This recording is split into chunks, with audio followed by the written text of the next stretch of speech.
এখন পর্যন্ত আমরা অফিসিয়ালি এই ধরনের কোনো নির্দেশনা পাইনি। আমি শুনছি 11 তারিখে আসবে, তবে আসবে বগুড়ায়, এটা সঠিক। সূর্যপুরে রিয়াজ খেজি লেনে ওনার বাসা আছে কিনা সেটাই তো আমি জানি না। বগুড়ায় কিংবা সারা বাংলাদেশে কোথায় ওনার বাড়ি নেই আমার জানা মতো। গ্রিন এস্টেট কি তারেক রহমানের বাড়ি, এখন লিখে টেকে দিছে কিনা আমি জানি না। সত্যতা আছে, তবে এখন পর্যন্ত আমরা অফিসিয়ালি এই ধরনের কোনো আমরা নির্দেশনা পাইনি, তবে আসবে বগুড়ায়, এটা সঠিক। 11 তারিখে আমি শুনছি 11 তারিখে আসবে।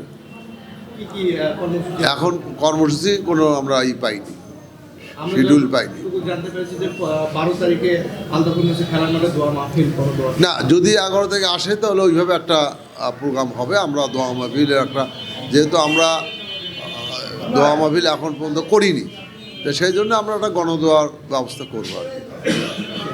ওনার সাথে আমাদের কোনো কথা হয়েছে কিনা বগুড়াতে নির্বাচনী প্রচারণার একটা বিষয় যেটা থাকে? না, নির্বাচনী প্রচারণা এখন তো আচরণ প্রতি কিছু বাধ্যবাধকতা রয়েছে। সে বাধ্যবাধকতা থাকার কারণে এখন তো নির্বাচনী প্রচারণা করা যাবে না। তো যখন বাধ্যবাধকতা উঠে যাবে তখন তো নির্বাচনী প্রচারণা অবশ্যই করতে হবে। বগুড়া শহরের সূত্রাপুরে রিয়াজ কাদিলের ওনার একটা বাসা ঠিকঠাক করা হয়েছে, ওখানে ওনার উঠবেন কিনা থাকবেন কিনা? সূর্যপুরে রিয়াজ খেজি লেনে ওনার বাসা আছে কিনা সেটাই তো আমি জানি না। আমার জানা মতে তো ওনার কোনো বগুড়ায় কিংবা সারা বাংলাদেশে কোথায় ওনার বাড়ি নাই আমার জানা মতে।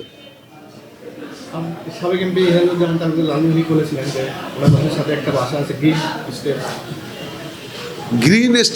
গ্রিন এস্টেট কি তারেক রহমানের বাড়ি? আমরা তো গ্রিন কলাকবা এস্টেট জানি যে ওনার সিরাজুল হক তালুকদার সাহেবের বাসা।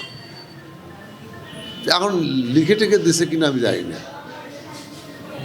উনি যদি আসে তাহলে কোথায় থাকবেন এই বিষয়ে? এখন পর্যন্ত সিদ্ধান্ত হয়নি। নিরাপত্তার বিষয়টা কিভাবে দেখেন? নিরাপত্তার বিষয় তো আমরা আমাদের যে দলীয়ভাবেই একটা নিরাপত্তার ব্যবস্থা আছে, তারপরও এখানে জেলা প্রশাসন, পুলিশ প্রশাসনের সহযোগিতা আমাদের প্রয়োজন।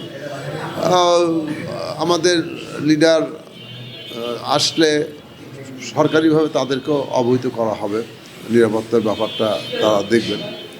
তো সরকার তো সব জায়গায় নিরাপত্তার ব্যবস্থা করছেন, বগুড়ায় অবশ্যই নিরাপত্তার ব্যবস্থা থাকবে ইনশাল্লাহ।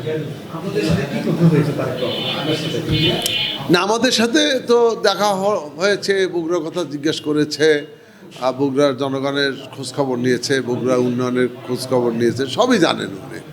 তারপরও জিজ্ঞেস করেছেন। আর নির্বাচনে তো সদরের প্রার্থী হয়েছেন, এটা আমাদের জন্য অত্যন্ত সৌভাগ্যের ব্যাপার যে ইনশাল্লাহ আগামী দিনের যিনি বাংলাদেশের প্রধানমন্ত্রী হবে তিনি সদরের এমপি হবেন।